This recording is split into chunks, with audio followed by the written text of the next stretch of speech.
서울시의 재건축 재개발 구역에 어떤 낙찰자가 아파트 조합원 지위를 승계받습니까? 자, 이런 주제입니다.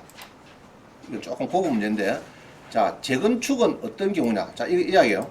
20억 7천짜리가 이 변경이 됐어요. 8월달 해야 되는데 지금 코로나 때문에 변경이 됐는데 19에 5289에서 19에 5289 자, 이래 있는데 요거를 낙찰 받으면 아파트 승계됩니까? 지금 이런 이야기입니다.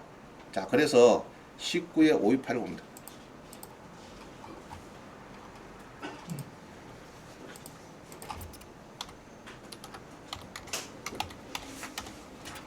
자, 이런 거요. 아파트를 낙찰 받는데 잠실의 중 5단지입니다. 20억짜리를 받으면은 요거를 받으면은 아파트 승계를 받습니까? 이런 주제가 나왔어요. 나왔는데 결론만 이야기해 줄게요. 승계를 받는다. 답은 받는데 이 아파트 재건축 구역의 분양자 조건은 어찌 되느냐 이야기입니다. 조건은 자, 일단은 권리 분석상에 문제가 있는가 이런 물어보네요. 임차인 문제가 있는가 이런 물어보는데 임차인은 자, 여기 보세요. 임차인은 있느냐 그러니까 임차인이 있다 없다? 없다 해놨죠. 없고 소유자만 산다 이 말입니다. 사는데 그래서 아무 문제는 없어요. 권리 분석상에 문제는 없고 그 다음에 조합원 지위가 승계된가 이게 중요한 거예요. 조합원이 서유가 승계된 도정법에 보면요. 도정법에 보면은 투기과열지구로 지정된 지역에서 재건축 사업을 시행하는 경우에는 조합 설립 인가 후에 또는 재개발 사업을 시행하는 경우에는 관리처분계획 인가 후에 해당 정비사업의 건축물 토지를 양수한 자는 조합원이 될 수가 없다. 해놨어요. 자, 그리고 도정법에 여기 보면요. 시행령에 보니까 조합 설립 인가일 여기 13년에 설립되거든요. 인가일로부터 3년 이상 사업 시행 인가 신청이 없는 재건축 사업의 건축물을 3년 이상 계속해서 소유하고 있는 이 소유자는 3년이 넘었어요. 이런 자가 사업 시행 인가 전에 경매로 팔릴 때는 이제 여기 보면은 도정법의 39조 2항에 보면은 된다 뭐 이런 겁니다. 그래서 이거 제가 써놨어요. 써놨는데 쭉 보면은 이런 거예요. 경매로 살 때도 됩니까? 됩니다. 되는데 경매는 임의 경매는 되는데 강제 경매는 안 되는 거예요. 임의 경매.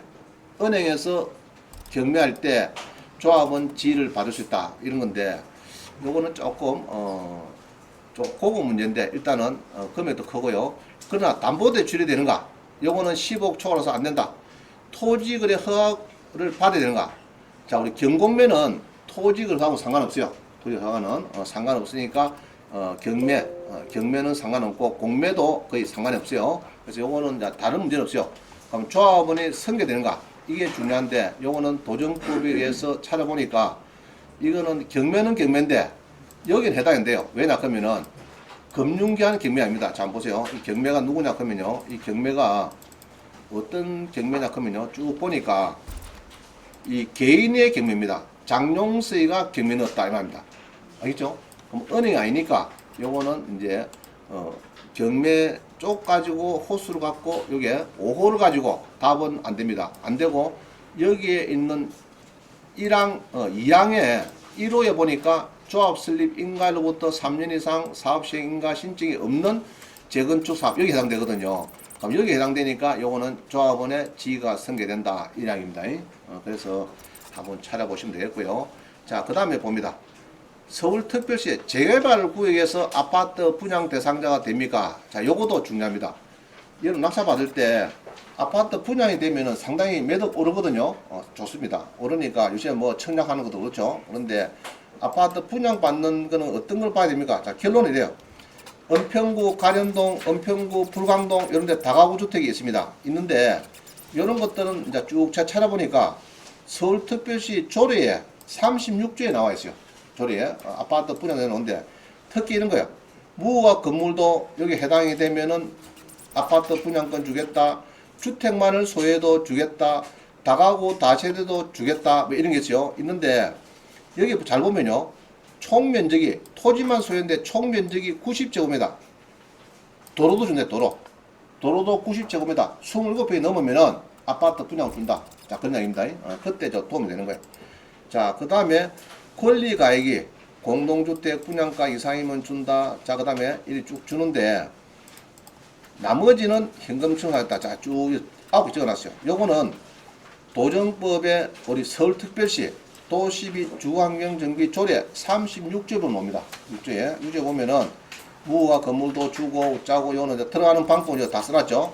자치법규 시행 가서 서울 본청 늘려가지고 요 도시계획 주환경 정비하면은 이 조례가 나와요. 이 조례에 36조를 보시면은 이렇게 해서 쭉 종전 토지 면적이 90제곱미터 이상인 자도 준대요. 여러 도로라도 27평 정도 이상 있으면은 주는 대상이 된다. 이 이야기입니다. 자, 마지막. 그래서 요거는 상당히 좀 호구 문제인데, 요거는 이제 서울의 아파트 재건축 재개발 지역에 아파트 분양 대상자가 되느냐 안 되느냐 이거 중요한 겁니다.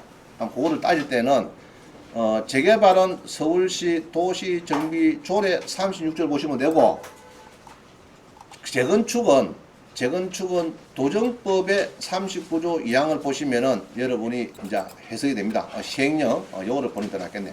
시행령 37조를 보시면은 답이 딱 나와 있어요. 그거를 보고 해석을 한다. 지금 그 이야기입니다. 그래서 이게, 잠실 주공 5단지는 아파트 설계가 되겠다. 이렇게 보여지는 거예요. 그 다음에 요런 것들. 옛날에 다세대 쪼개기 생겼죠. 옛날에 보면 오래된 게 있습니다.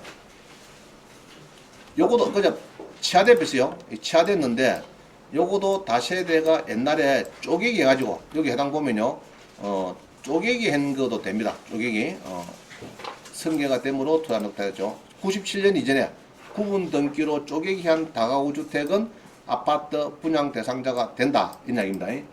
옛날에 다가구 주택을 아파트 분양만 받아라 막 쪼개기 있죠. 옛날에 97년도에 쪼개기 그런 거는 아파트 분양의 대상입니다. 그래서 이게 낙찰이 달랑달랑 되는 겁니다. 치하가 되고 막 그래요. 자, 마지막 한 문제 하고 끝내겠습니다.